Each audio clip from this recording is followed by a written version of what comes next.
最近这几天呢，这天气拢真热热，也毋过气象署是表示讲，对8月2日开始，因为低气压系统的关系，这全台湾水汽会增加。8月30的时阵，受到这吹东风的影响，全台湾落雨的所在这范围会加较宽。也若西部也有北部地区，除了这雨水以外，嘛要注意降温的情形。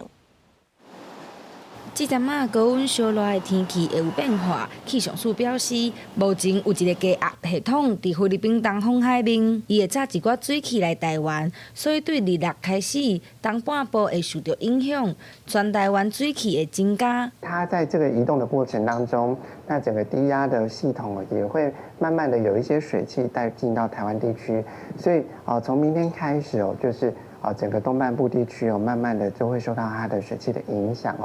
那整体来说，台湾附近的水汽也会开始增加起来，所以明后天之后，天气又会稍微有一点点的不太稳定。另外，3早开始，因为透东风的关系，全台湾落雨的所在会变多，范围会变宽。气象署指出，未来1礼拜，西半部地区和北部地区同款高温烧热，东半部因为正方面的关系，受水汽影响，熬出现短暂雨。今天北部可能还是容易会有38度以上的高温那接连的几天，一直到28、29号，都还是容易会有36度以上的高温所以整个北部地区来讲，受到东风的沉降的影响，